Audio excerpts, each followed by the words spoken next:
ಭಾಳ ಮುಖ್ಯವಾಗಿ ಹೇಳಬೇಕು ಅಂದರೆ ಕಾಂಗ್ರೆಸ್ ಸರ್ಕಾರದ ಕುಮ್ಮಕ್ಕು. ಈಗ ನಮ್ಮ ಸರ್ಕಾರದಲ್ಲಿ ಅವಧಿಯಲ್ಲಿ ಮಾಡಲಿಕ್ಕೆ ಮಾಡಿದ್ರ? BJP ಅಧಿಕಾರ ಇದ್ದಾಗ ಈಗ ಮಾಡಿದ್ರ? ಕಾಂಗ್ರೆಸ್ ಸರ್ಕಾರ ಅಧಿಕಾರಕ್ಕೆ ಬಂದ ತಕ್ಷಣ ಈ ರೀತಿ ಕುಮ್ಮಕ್ಕು ಸಿಗೋದು, ತುಷ್ಟೀಕರಣ ರಾಜಕಾರಣ ಆಗುವಂಥದ್ದು, ವೋಟ್ ಬ್ಯಾಂಕ್ ಪೊಲಿಟಿಕ್ಸ್ ಆಗುವಂಥದ್ದು, ಈ ರೀತಿ ಸರ್ಕಾರ ಕಾಂಗ್ರೆಸ್ ಸರ್ಕಾರ ಅಸಹಾಯಕವಾಗಿ ನಡ್ಕೊಳ್ಳುವಂಥದ್ದು ಆಗ್ತಿದೆ.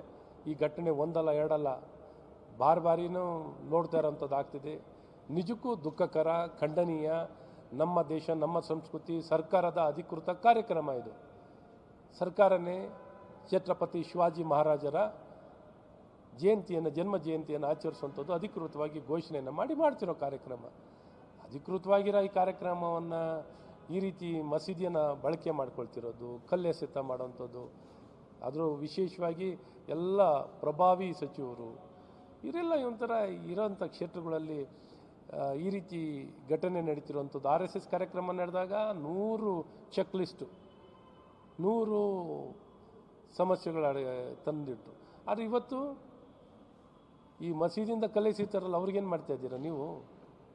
ಹಾಗಾಗಿ ಕ್ರಮವನ್ನು ವಹಿಸಿ, ಸರ್ಕಾರ ಗಟ್ಟಿಯಾಗಿದೆ, ಜನಪರವಾಗಿದೆ, ಕಾನೂನು ಎತ್ತಿಡಿತೀವಿ ಅನ್ನೋಂಥದ್ದನ್ನ ಸ್ಪಷ್ಟ ಕ್ರಮ ವಹಿಸೋ ಮೂಲಕ ಇದನ್ನು ವ್ಯಕ್ತವಾಗಬೇಕು. ಇನ್ನು ಮುಂದೆ ಈ ರೀತಿ ಘಟನೆ ಆಗಲಿಕ್ಕೆ ಯಾವುದೇ ಅವಕಾಶಗಳನ್ನು ಈ ರೀತಿ ಮಸೀದಿಗಳಿಂದ ಕಲ್ಲೆಸೆತ ಮಾಡುವಂಥದ್ದಕ್ಕೆ ಅವಕಾಶವನ್ನು ಕೊಡಬೇಡಿ. ನಾವು ಭಾರತದಲ್ಲಿದ್ದೀವಿ, ಬೇರೆ ಯಾವುದೋ ದೇಶದಲ್ಲಿಲ್ಲ. ಭಾರತದ ಸಂಸ್ಕೃತಿ, ಭಾರತತನವನ್ನು, ಭಾರತದ ಹೆಮ್ಮೆಯ ಮಕ್ಕಳ, ಭಾರತದ ನಂಬಿಕೆಗಳನ್ನು ಎತ್ತಿಡಿಯುವಂಥ ಕೆಲಸ ಘನ ಸರ್ಕಾರಗಳು ಮಾಡಬೇಕು ಅನ್ನೋಂಥದ್ದನ್ನ ನಾನು ಒತ್ತಾಯವನ್ನು ಮಾಡ್ತೀನಿ.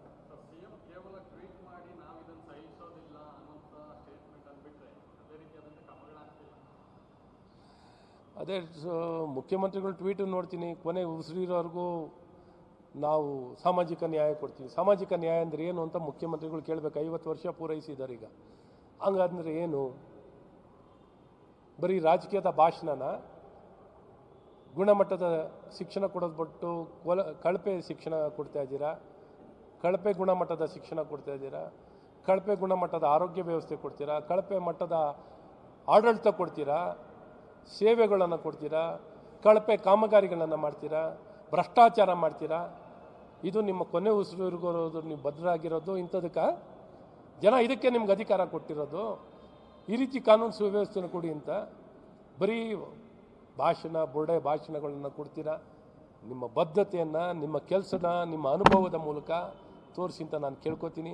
ನಾಡಿನ ಜನತೆ ನಿಮಗೆ ಇಷ್ಟೊಂದು ವಿಶ್ವಾಸ ಇಟ್ಕೊಂಡವ್ರೆ, ಅಧಿಕಾರ ಇಷ್ಟು ದೊಡ್ಡ ಬೆಂಬಲವನ್ನು ಕೊಟ್ಟು ಇಷ್ಟು ದೊಡ್ಡ ಸಂಖ್ಯೆಯಲ್ಲಿ ನಿಮ್ಮ ಕಾಂಗ್ರೆಸ್ ಪಕ್ಷವನ್ನು ಅಧಿಕಾರಕ್ಕೆ ತಂದರೆ, ನೀವು ನೋಡಿದ್ರೆ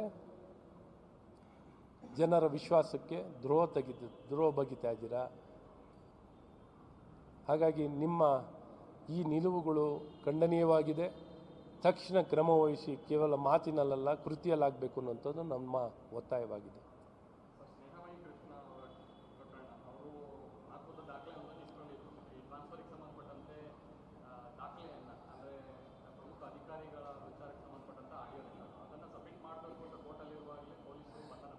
ನೋಡಿ, ಸರ್ಕಾರನೇ ಈ ರೀತಿ ಆಗಿಬಿಟ್ರೆ ಸರ್ಕಾರ ನ್ಯಾಯ ಕೊಡಬೇಕಾದವರು, ನ್ಯಾಯ ಕೊಡಬೇಕಾದ ಸರ್ಕಾರನೇ ಈ ರೀತಿ ಅಧಿಕಾರ ದುರ್ಬಳಕೆ ಮಾಡಿಕೊಂಡಿರೋಂಥದ್ದು, ಅವರನ್ನು ಅಪಹರಣೆ, ಯಾವ ಕಾನೂನು, ಯಾವ ವಾರಂಟು, ಯಾವ ನೋಟಿಸು ಏನೂ ಇಲ್ಲದೆ ಏಕಾಏಕಿ ನ್ಯಾಯಾಲಯಕ್ಕೆ ಬಂದಿರೋನ್ನ ನ್ಯಾಯವನ್ನು ಎತ್ತಿಡೋಕ್ಕೋಸ್ಕರ ಬಂದಂಥ ವ್ಯಕ್ತಿನ ಅವನ ಮೇಲೆ ಅನ್ಯಾಯ ಮಾಡುವಂಥದ್ದು, ಅವನ ಮೇಲೆ ಅಧಿಕಾರ ದುರ್ಬಳಕೆ ಮಾಡಿರುವಂಥದ್ದು ಇವತ್ತು ಗೃಹ ಇಲಾಖೆಯಿಂದ ಆಗಿರೋದು ನಿಜಕ್ಕೂ ಖಂಡನೀಯ.